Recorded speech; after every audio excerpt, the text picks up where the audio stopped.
మీ అందరికీ తెలుసు రజనీ. ఈ రజనీ వైసీపీలో పోయిన తర్వాత ఈమె చేసేటువంటి ఓవర్ యాక్టింగ్ అంతా ఇంత కాదు.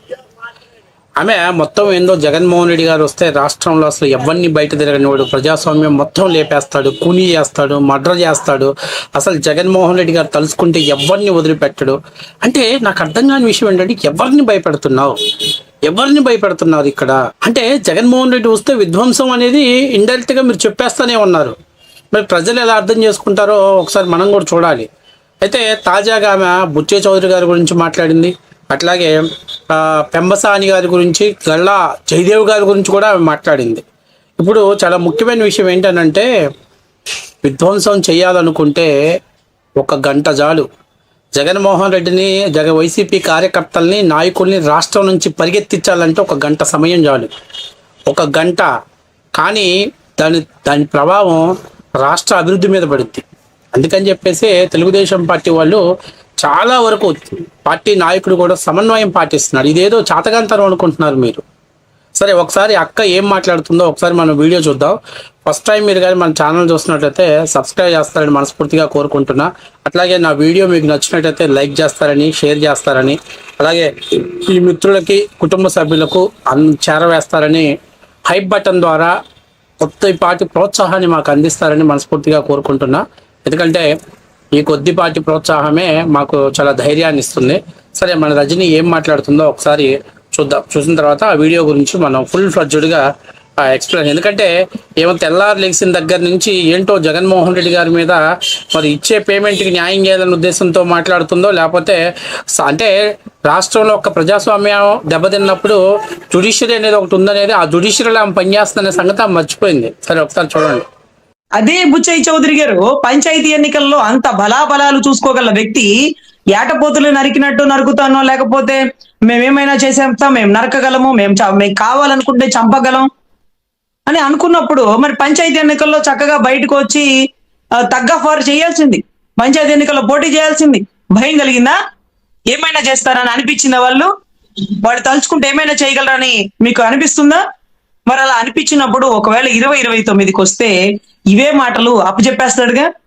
మనం చదివినట్టు అప్పచెప్పేస్తాడు కదా. ఏది విత్తితే అదే కదా వస్తుంది. మనం ఏది మాట్లాడితే అదే కదా సమాధానం చెప్తారు.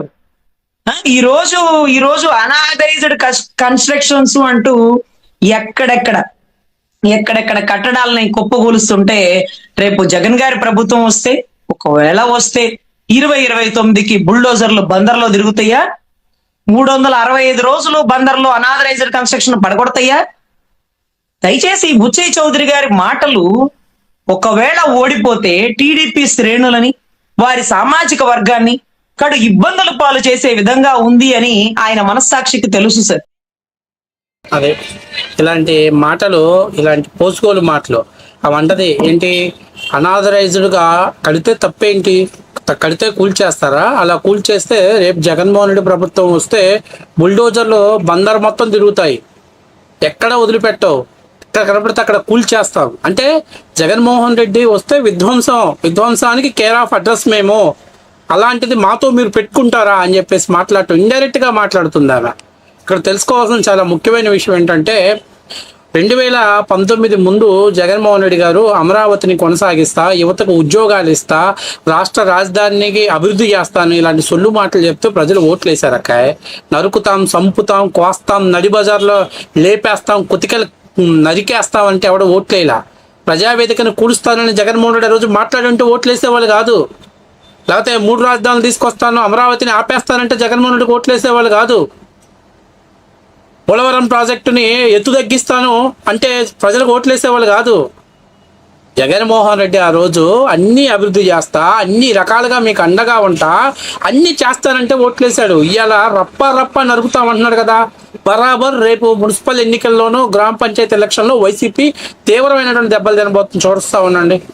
నేను అడుగుతున్నా, 2020లో జరిగినటువంటి పంచాయతీ మున్సిపల్ ఎన్నికలు అవి చట్టబద్ధంగా జరిగినాయా? భారతదేశ చరిత్రలో ఎవడైనా ఈ ఎన్నికలు అంటారా? వాటిని ఎన్నికలు అంటారా? సిగ్గుండాలి. అవి మేము గెలుపు అని చెప్పుకుంటున్నారు. అలాంటి ఒక నియంత్రణకి నువ్వు సపోర్ట్ చేసి మాట్లాడుతున్నావు. 2029లో జగన్ వస్తే జేసీబీలు తిప్పుతాడు, చంపేస్తాడు, పొడి చేస్తాడు, లేపేస్తాడు, ఫ్లైట్లు హైజాక్ అయ్యి పులివెందుల్లో ల్యాండ్ అవుతాయి. ఏమి నువ్వేనో అసలు నువ్వు నల్లకోట వేసుకున్నటువంటి లాయర్వేనా? చట్టాన్ని అతిక్రమించి మాట్లాడుతున్నావు. ప్రజాస్వామ్యం విఫలమైతే న్యాయ వ్యవస్థ పనిచేస్తున్న సంగతి నీకు తెలీదా? 2019-24 వారు అనేక సందర్భాల్లో న్యాయ వ్యవస్థ పనిచేయలేదా? అమరావతి విషయంలో ఏమైంది? ప్రజాస్వామ్యాన్ని పరిపాలనని కట్టడి చేయలేదా? కాబట్టి నేను చెప్పేది ఏంటంటే, ఫస్ట్ ఆఫ్ ఆల్ నువ్వు జగన్మోహన్ రెడ్డి గారికి జాకీ లేయటం ఆపేయి.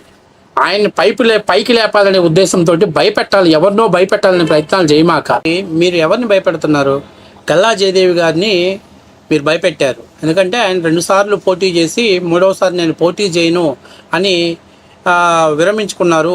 అంటే గల్లా జయదేవి గారి మీద తప్పుడు కేసులు పెట్టి అరెస్ట్ చేసి ఆయన మీద మ్యాన్ హ్యాండ్లింగ్ చేశారు. సిగ్గనిపించట్లా? ఒక ఎంపీ మీద మ్యాన్ హ్యాండ్లింగ్ చేశారు జగన్మోహన్ రెడ్డి గారు అని చెప్పటం.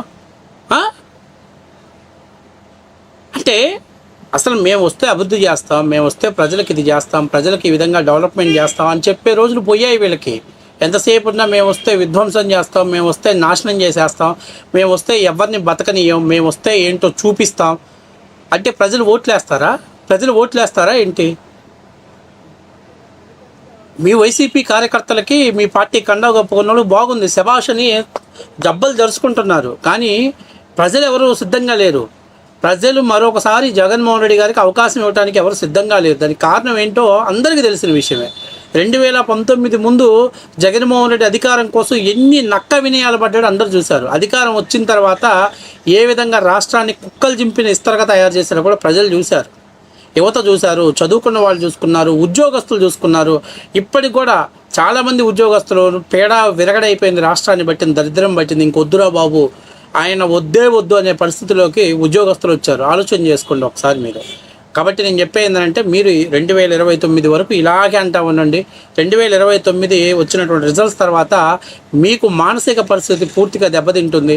మీ పరిస్థితి ఏమవుతుందో మీకే అర్థం కాదు. నేనైతే కొత్తగా వచ్చేటువంటి ప్రభుత్వాలు 2029 నాటికి విజయవాడలో ఒక మంచి పెద్ద అద్భుతమైనటువంటి మెంటల్ హాస్పిటల్ కట్టండి. ఎందుకంటే చాలామంది 2029 ఎలక్షన్స్ రిజల్ట్స్ తర్వాత వాళ్ళు ఫ్యూజులు ఎగిరిపోయి వాళ్ళు మానసికంగా మెంటల్గా తయారైపోతారు.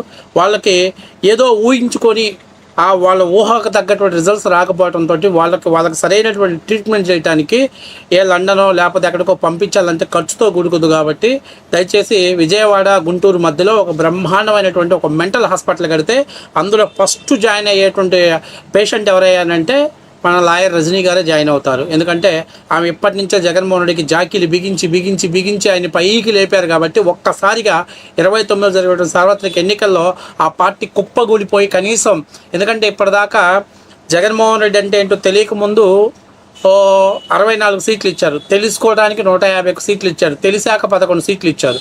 ఇంక ఇప్పుడు చంపుతాం, నరుకుతాం, పొడుస్తాం, లేపేస్తాం అని చెప్తే ఆ 11 సీట్లలో కూడా ప్రజలు ఏ ఒక్క నెంబర్ లేపినా కూడా ఆశ్చర్యపోవాల్సిన పని లేదు. లేదంటే ఆ 11కి ఎన్నో కొన్ని సీట్లు తీసేస్తే సింగిల్ డిజిట్కి పరిమితమైన ప్రమాదం ఉంటుంది. కాబట్టి సో అంత పెద్ద రిజల్ట్స్ చూసిన తర్వాత ఖచ్చితంగా వీళ్ళకి మెంటల్లీ షాక్ తగిలింది. కాబట్టి వీళ్ళకి సరైనటువంటి ట్రీట్మెంట్ చేయడానికి ఒక మంచి హాస్పిటల్ పెడితే బాగుంటుంది అనేది నా పర్సనల్ ఒపీనియన్.